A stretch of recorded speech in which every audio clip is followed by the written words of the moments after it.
যিসকলে এক আৰামদায়ক জীৱন কটাই আছে বা টকা পইচা সা-সম্পত্তিৰ ফালৰ পৰা চহকী, তেওঁলোকৰ ভিতৰখনো দুখেৰে ভৰি থাকে।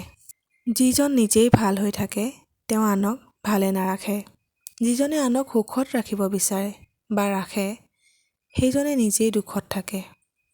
কিছুমান মানুহে বুকুৰ কোণত বিষ হেঁচি ওঠৰ কোণত হাঁহি এটা লৈ সদায় কয়, মই ভালে আছোঁ। পৃথিৱীৰ আটাইতকৈ অসহায় ব্যক্তিজন হৈছে সেইজনেই, যি নিজৰ সুখ দুখ কাৰো লগতে ভাগ বতৰা কৰিব নোৱাৰে। জীৱনে যিমানেই সন্তুষ্টি দিয়ে, তাতকৈ বেছি কষ্টও দিয়ে। ভৰি নিভিজিলে হয়তো সাগৰ পাৰ হ'ব পৰা যায়, কিন্তু চকু নিভিজাকৈ জীৱন জীয়াই থকাটো অসম্ভৱ। দিনৰ পোহৰত যিসকলে হাঁহি থাকে, সেইসকলেও ৰাতিৰ আন্ধাৰত নীৰৱে হয়তো কান্দি থাকে। আজিকালি অৱহেলা কৰিব পৰা মানুহবোৰ জিকি যায়, আনক সঁচা অন্তৰেৰে ভাল পাব পৰা মানুহবোৰ হাৰি যায়। খাদ্যৰ অভাৱত যিমান মানুহ মৰে, তাতকৈ বেছি মানুহ মৰে সুখৰ অভাৱত। মানুহে ভাল সময়ত আই লাভ ইউ বুলি কয় আৰু বেয়া সময়ত ভালে থাকিবা বুলি কৈ গুচি যায়। বৰষুণ য'ত বন্ধ হয়, ছাতিটো মানুহে বোজা বুলি ভাবে। এই পৃথিৱীত একোৰেই শেষ নাই।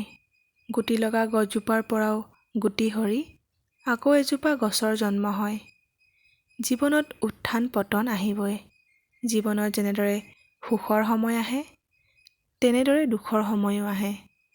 মানুহ হিচাপে জন্ম লৈছোঁ, জীৱনত সমস্যা, দুখ, হতাশা থাকিবই।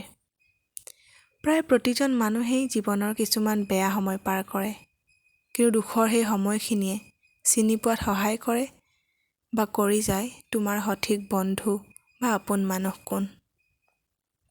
বৰ আচৰিত লাগে, যাক বহুত বেছি ভাল পোৱা আৰু বিশ্বাস কৰা হয়, সেইসকল আঁতৰি গুচি যায়।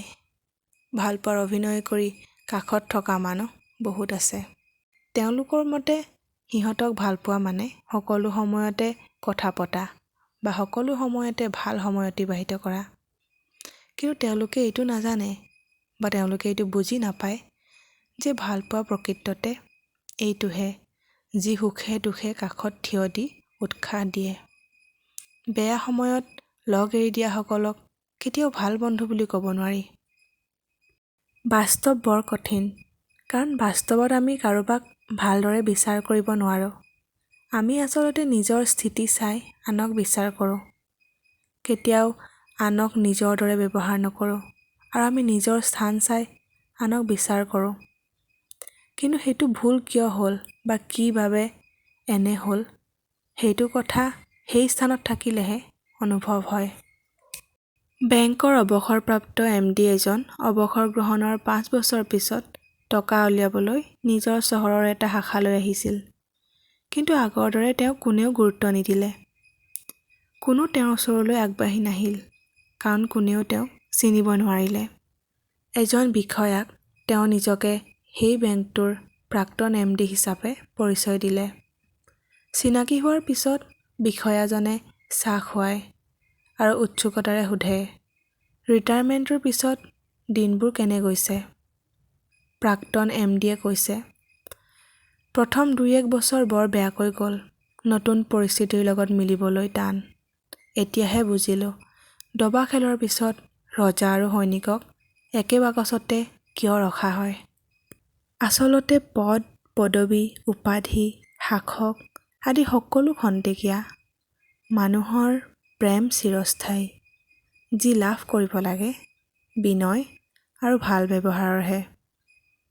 মাত্ৰ সময়ে বুজাই দিয়ে, সকলোৰে জীৱনৰ অংক। এই সত্যতাটো আমি সময়ত বুজিব নিবিচাৰোঁ।